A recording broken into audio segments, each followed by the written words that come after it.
Yo, welcome back to Inside Gaming. With constant PlayStation 5 and Xbox Series X announcements, leaks, and rumors swirling around the industry at the moment, there's one thing that we just can't get off the brain. It's an issue that seems to come up every generation, and that is backwards compatibility. Yeah, sing it loud and proud from the rooftops. Backwards compatibility. Backwards compatibility.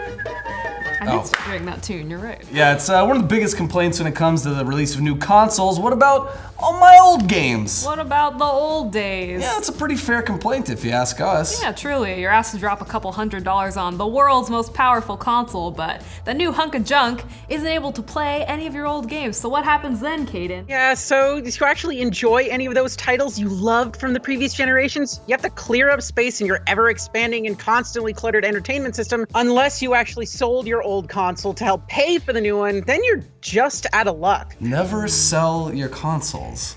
Yes, it's absolutely a rule. Never sell them. You will never get as much money for them as they're worth towards your next thing, and then you'll be like 30, and your friend will be like, "Oh, my mom pulled my old NES out of the attic," and you'll be like, "I don't have anything for my mom to pull out of the attic." Wow, that's pretty smart. I'm not gonna lie. Just saying. Yeah, that's where my mind's at. I'm coming at this from an ex-GameStop employee who used to have to clean people's disgusting consoles that they would bring in to resell, and that was never fun. One time, ants straight up came out of somebody's console. It was real nasty. Anyway, it looks like Sony may finally be giving future PlayStation 5 owners exactly what they've always wanted, a fully backwards compatible system. What? I know. Oh, that's right. Sound the rumor alarm. The PS5 may not only let you play the new fancy PS5 games, but also your PS4, PS3, What? PS2. Oh my god. That's it. No, I'm just kidding. And PS1 games! Oh my god, I got blue-balled and then I busted right away. That's so awesome. That means that out of the box, according to our lazy math, your future PlayStation 5 will have over 7,000 games it can play before a single PS5 game is even released. It's like one of those shitty little things you buy in like Koreatown where it's got the Game Boy cartridge. It's like 99,000 games in one. And you're like, this is definitely going to explode. Oh yeah, this is Blue doesn't Pong work. and Red Pong. Yeah, Two different games. This does not work.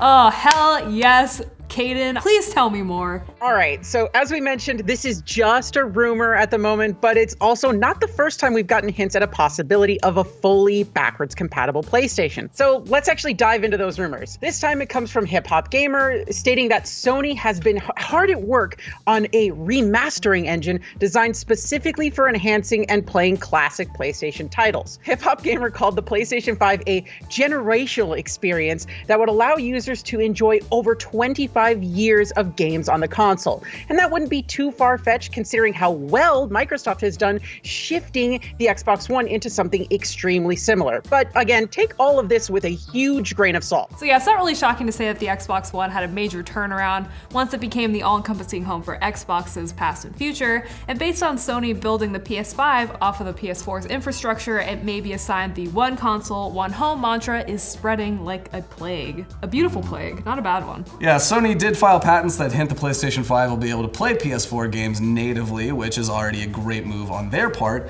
if true. There's that grain of salt again. Yeah, that boulder of salt. And inside gaming aside here, though, we feel that if this is actually the case, it would come in a similar form to something like Xbox Game Pass and PlayStation Now services, because, of course, services are still being touted as the future of gaming.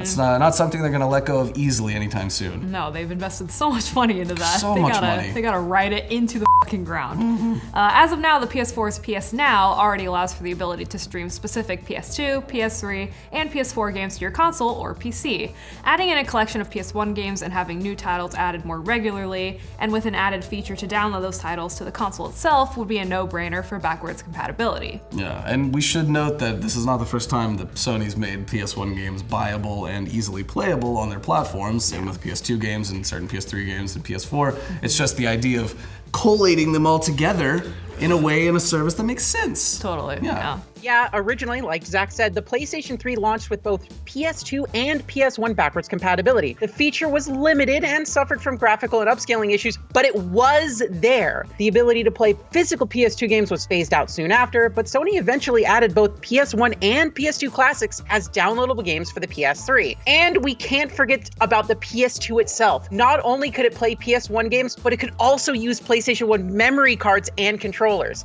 That meant at launch, the PlayStation 2 had over 1,000 games it could play from the previous generation, and that girthy library gave Sony some much-needed breathing room to focus on what games would release in its first full year on the market. I think I would have preferred a longer, more evenly distributed I don't know what selection of games on the What market. is it about Inside Gaming where we all just suddenly make dick jokes only?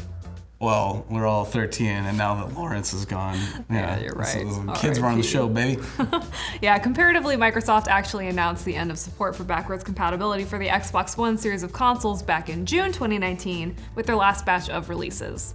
Yeah, this meant that no new classic games would become playable on the current-gen hardware, and it made some people nervous that it was the end of Xbox's initiative to keep those games alive and focus primarily on the future. Yeah, which would be a real bummer because Xbox has come a long way. Yeah. They really fucked up at the beginning of this generation, but they're doing better now. Of course, all those fears were squashed when Microsoft announced that backwards compatibility would be a primary feature of the upcoming Xbox Series X. Thank you, Phil Spencer. You're attractive and I love you. I can only keep it in my pants for so long before I burst out and kills everyone. Help him! Yeah, so much so that they confirmed in December 2019 that the Series X would launch with the feature day one, brother. Yeah, dude. Woo! Nice. What did Phil Spencer say about that, Caden? All right, so Xbox boss Phil Spencer went into detail about this decision, saying, quote, "We wanted to make sure that we had that day one, we could deliver on the compatibility promise. And so I've been playing quite a few Xbox 360 games on my Xbox Series X and Xbox One games on the Xbox Series X. And that's just to ensure that we can be there day one." He went on to say that, quote, "We want your gaming legacy to come with you, whether that's your gamer score, whether that's your friends list, all your achievements, your game saves, all of that should come forward so there are no barriers for you as you think about moving forward." Man, that's inspiring as hell. God, oh my lord. Phil Spencer for president? All this is great news for gamers who have put a tremendous amount of time and money into building collections that span multiple generations and enjoy keeping all their accolades, or are interested in trying out older games without the high price tag that comes with being able to play them. That is, except if you're a Nintendo fan. Oh, and I am. Yeah, Yep. the big N seems to be going the complete opposite way with things, as usual. And unfortunately, the future of classic games being playable on Switch has become hazy. That is bullshit. I want to play Kirby's Epic Yarn on my Switch.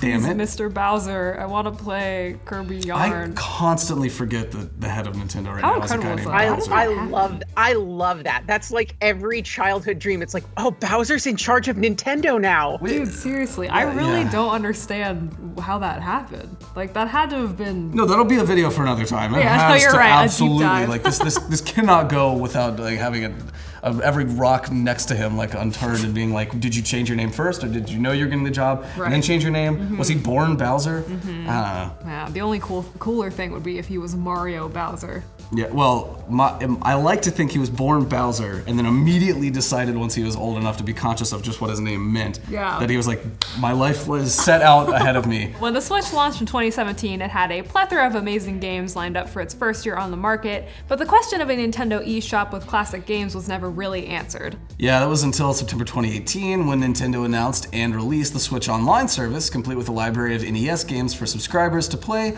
with the promise of more to be added. Awesome. Yeah, just what everyone wanted. The same 20 NES games we've been playing for 40 years. Yes. That I have been playing for 40 years. Look at Full me. 40. Look at me. And if this is not the face of somebody that's been finally aged by Nintendo games for the last 40 years. What is?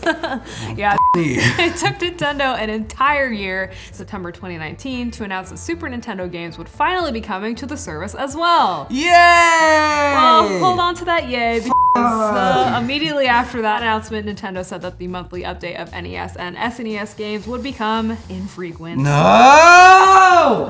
What did Nintendo spokespeople say, Caden? Yeah, to be exact, a Nintendo spokesperson spoke to Business Insider about this update, saying, quote, "More NES games will be added in the future, but those releases will not adhere to a regular schedule." And that, quote, "More Super NES games will be added after launch, but those releases will not adhere to a regular schedule." Gotta love copy and paste answers with absolutely no real information other than a simple statement with, yeah, we're just not gonna do it anymore energy. My favorite kind of energy. I respect them for that. Do you? What's your definition of respect? Passing a mission in GTA.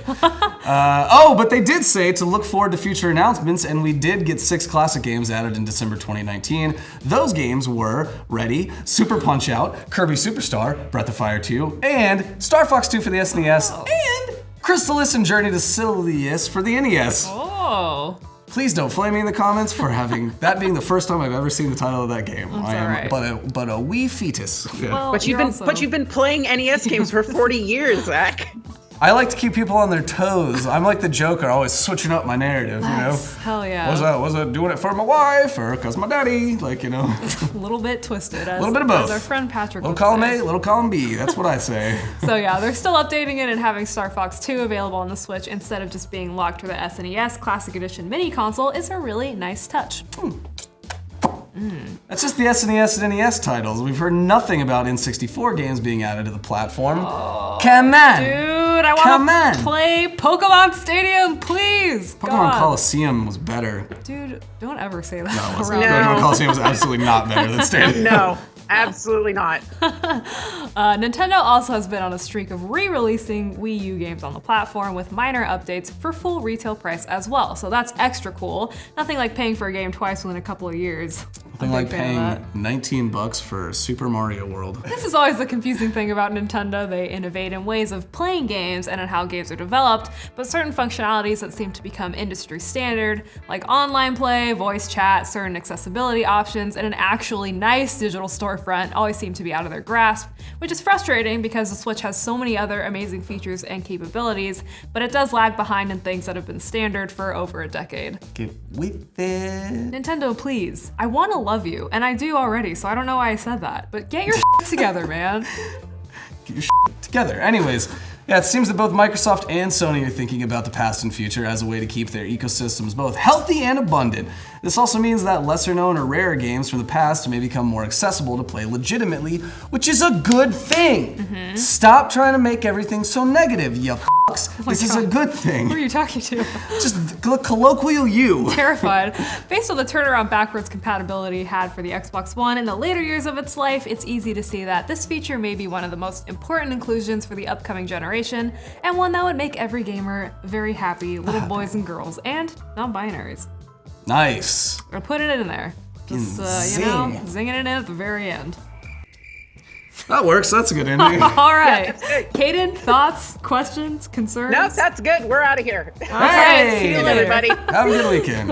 Sony has finally given in on crossplay. Finally, some good news to report. Yeah, which means this episode is not going to do very well. Yeah, the new feature is available for developers to use right now, which is good news for upcoming games like Modern Warfare. Yeah, they announced last year that they were going to be enabling a beta feature for games like Fortnite, but now it's available for all games. Yeah, weirdly though, Sony hasn't really publicized the new feature.